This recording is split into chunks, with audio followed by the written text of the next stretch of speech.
Hello friends, इस video में हम लोग बात करेंगे केंद्रीय विद्यालय मधुपुर में जो शिक्षक की वैकेंसी आई है उसके बारे में। देखिए, केवीएस मधुपुर देवघर जिला से ये वैकेंसी निकल के आ रही है। यहाँ पे देख सकते हैं टीचर्स रिक्रूटमेंट 2023 देवघर जिला शिक्षक वैकेंसी। तो इस वीडियो में देवघर जिला में शिक्षक वैकेंसी की जो आई है, लेकिन कोई कहीं आप किसी भी डिस्ट्रिक्ट से हैं अप्लाई कर सकते हैं।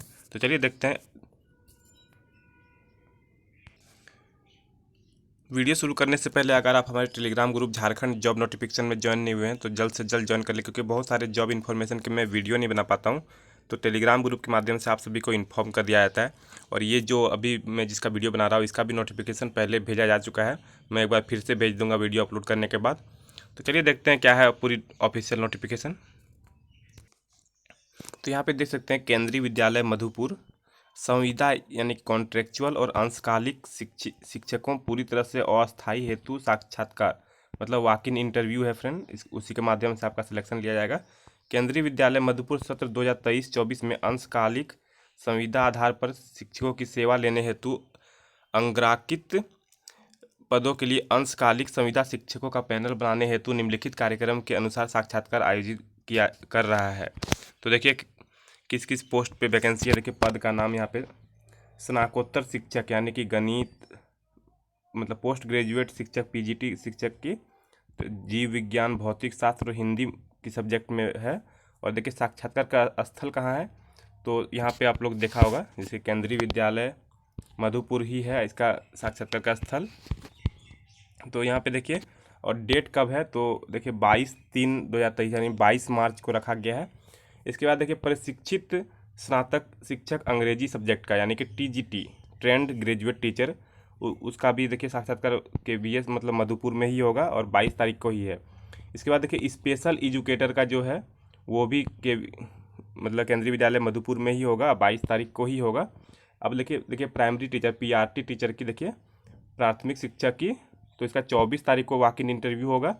इसके बाद देखिए कंप्यूटर प्रशिक्षक का जो होगा उसका भी 24 को होगा। और स्नातकोत्तर शिक्षक तो उसका रसायन शास्त्र में देखिए उसका भी 24 तारीख को होगा। तो जिन जिन कैंडिडेट ने ये सब मतलब आपका क्वालिफिक्स एलिजिबल है, इंटरेस्टेड है, तो इसमें पार्टिसिपेट कर सकते हैं। तो देखते हैं क्या है इसका एलिजिबिलिटी क्राइटेरिया। देखिए बोला गया है रिपोर्ट करने का समय जो है 9 बजे से सुबह 9 बजे से 10 बजे तक है। अब परिश्रमिक मतलब सैलरी जो दिया जाएगा वो केंद्रीय विद्यालय संगठन के नियमानुसार दिया जाएगा। अंशकालिक संविदा सेवा के लिए जाने हेतु उम्र सीमा जो है 18 से 65 वर्ष के बीच में होना चाहिए।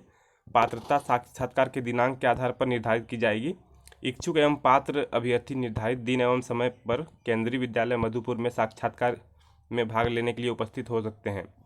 साक्षात्कार में उपस्थित होने के लिए कोई यात्रा या खान पान भत्ता दे नहीं होगा। तो साक्षात्कार से पहले स्क्रीनिंग टेस्ट, इंटरव्यू एवं डेमो टीचिंग करवाया जा सकता है। मतलब आपका इंटरव्यू लेने से पहले आपका स्क्रीनिंग टेस्ट यानी कि एक होगा क्वालिफिकेशन नेचर का एग्ज़ाम लिया जा सकता है, और इसके बाद इंटरव्यू होगा और डेमो टीचिंग भी लिया जाएगा। मतलब आपको पढ़ाने 1-2 क्लास बोला जाएगा और सब बैठ के आप लोग का जांच करेंगे कि कैसा पढ़ा रहे हैं। इसके बाद देखिए विस्तृत विवरण हेतु विद्यालय का वेबसाइट मतलब ये नोटिफिकेशन डाउनलोड करने के लिए आप मधुपुर देवघर KVS.AC.in पर आप लोग जाके डाउनलोड कर सकते हैं।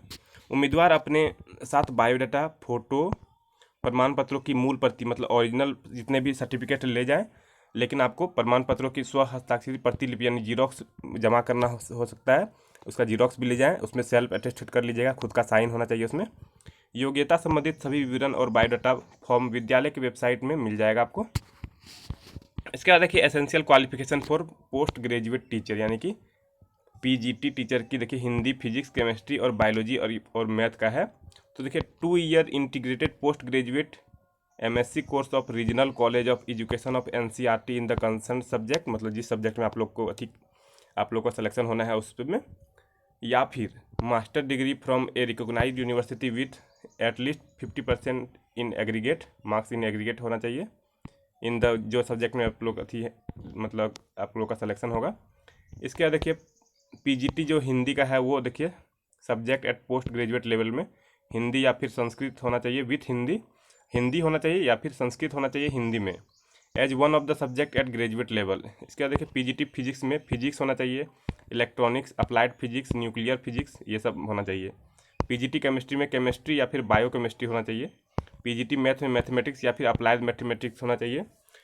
पीजीटी बायोलॉजी में देखिए botany, zoology, life science, bio science, genetics, microbiology, biotechnology, molecular biology, plant physiology, provided they have studied botany and zoology at graduation level. तो ये सब आपका क्वालिफिकेशन रखा गया है। दूसरे नंबर पे देखिए बीएड होना चाहिए और equivalent degree from recognised university होना चाहिए। Proficiency in teaching in Hindi and English media, मतलब आप हिंदी और इंग्लिश दोनों में पढ़ा सकते हैं अच्छे से, तभी सिलेक्शन शायद होगा। इसका देखिए डिजायरेबल क्वालिफिकेशन में कंप्यूटर का एप्लीकेशन का अगर नॉलेज है तो बहुत अच्छी बात है।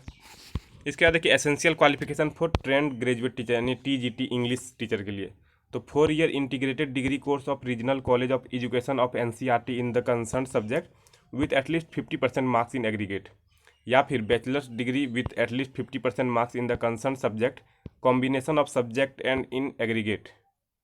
The elective subject and language in the combination of subject are as under. देखिए टीजीटी इंग्लिश में English as a subject in all the 3 years, और साथ में आपका बीएड और equivalent degree from a recognised university, pass in the central teaching eligibility यानी कि CTET में पास होना चाहिए paper 2 conducted by CBSE in the accordance with the guidelines framed by the NCTE for the purpose.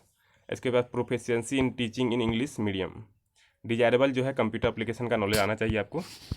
इसके बाद देखिए essential qualification for primary teacher, तो यहाँ पे देख सकते हैं प्राइमरी टीचर के लिए रखा गया है एसेंशियल क्वालिफिकेशन देखिए सीनियर सेकेंडरी और it's equivalent with at least 50% marks and 2 year diploma in elementary education by whatever name known, और सीनियर सेकेंडरी और it's equivalent with at least 50% marks and 4 year bachelor of elementary education BLED यानी इसको शायद BT बोलते हैं friend, नहीं sorry DLED को बोलते हैं BT। ये देखिए BLED है, तो आप लोग को जो टीचर का किए होंगे उसको भली बात ही पता होगा कि ये सब क्या है।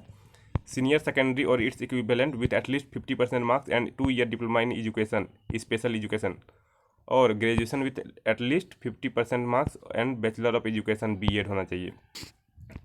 और साथ ही देखिए क्वालिफाइड इन सीटेट का जो पेपर 1 में क्वालिफाइड होना चाहिए conducted by the government of India, और proficiency in teaching in Hindi in English both, मतलब दोनों में आप लोग अच्छा से पढ़ा सकते हैं। Knowledge of computer application desirable होगा। इसके बाद देखिए कंप्यूटर इंस्ट्रक्टर की जो है essential qualification for miscellaneous post, देखिए कंप्यूटर इंस्ट्रक्टर का B या BTech कंप्यूटर साइंस में होना चाहिए, BCA होना चाहिए, MCA या फिर MSc कंप्यूटर साइंस या फिर MSc electronics with computer science.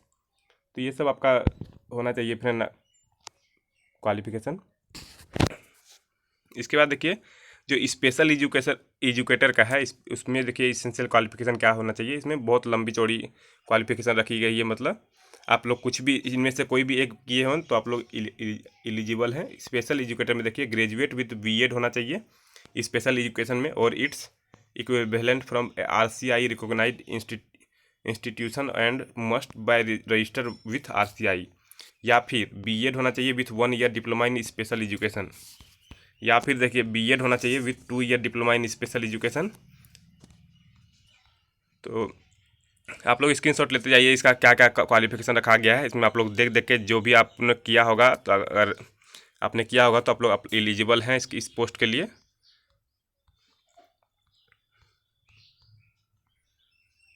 तो यहाँ पे आप लोग देख लिया। और इसके बाद देखिए all the candidate must be registered with the RCI यानी कि रिहेबिलिटेशन काउंसिल ऑफ इंडिया में आप लोग को मतलब रजिस्टर करना हो अनिवार्य है।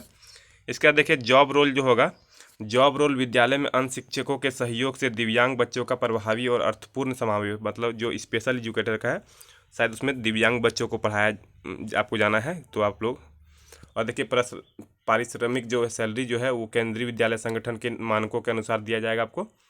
और जो ये मैं PDF टेलीग्राम पे भेजूँगा तो यहाँ से आपको वर्ड फाइल में भी इसका बायोडाटा का फॉर्म मिल जाएगा, और PDF के फाइल में भी आप लोग इससे वर्ड फाइल से आप लोग खुद से उसमें सब सारा चीज़ जो सेक्शन खाली है उसमें भर सकते हैं खुद से मोबाइल से भी, और नहीं तो आप प्रिंट आउट निकाल के भी भर सकते हैं। और देखिए यहाँ पे ये प्राचार्य का साइन है। तो एक बार फॉर्म दिखा देता हूँ मैं फ्रेंड। तो ये रही फ्रेंड जो केंद्रीय विद्यालय का जो फॉर्म है। सबसे पहले देखिए केंद्रीय विद्यालय इसका प्रिंट आउट निकालना है, यहाँ पे मधुपुर लिखा होना चाहिए। इसके बाद देखिए बायोडाटा फॉर्म फॉर इंटरव्यू, मतलब बायोडाटा ये होगा, यहाँ पे आपका फोटोग्राफ होगा, यहाँ पे biodata for the post of, किस पोस्ट के लिए आप अप्लाई कर रहे हैं, अभ्यर्थी का नाम इसमें लिखिएगा, सभी कैपिटल लेटर में लिखिएगा। यहाँ पे पहले ही बोल दिया to be filled in block letter, मतलब आप लोग कैपिटल लेटर में ही सारा चीज भरिएगा। जैसे अभ्यर्थी का नाम अगर आपका कुछ, यानी मान लिया जाए कि मोहन है तो MOHAN ऐसा करके लिखिएगा, यही कैपिटल लेटर होता है, मोहन कुमार ऐसा करके। इसका देखिए पिता या पति का नाम में भी सेम कैपिटल लेटर में लिखिएगा, डेट ऑफ बर्थ यहाँ पे लिखिएगा। इसके बाद देखिए whether general SC ST OBC कौन सा कैटेगरी में आते हैं आप लोग वो लिखिए। इसके बाद देखिए मोबाइल संख्या यहाँ पे लिखना है, अन्य मोबाइल है तो वो भी दे दीजिए, ईमेल ID भी दे दीजिए। इसके बाद शैक्षणिक योग्यता आपको भरना है यहाँ पे। इसके बाद कहाँ से आपका एक्सपीरियंस है वो भी भरना है, अगर है तो आपके पास एक्सपीरियंस को शायद में भी प्रीफ्रेंस दिया जा सके। इसके बाद ये सभी को भरने के बाद फ्रेंड आपको वहाँ पे वॉक इन इंटरव्यू में पहुँचना है।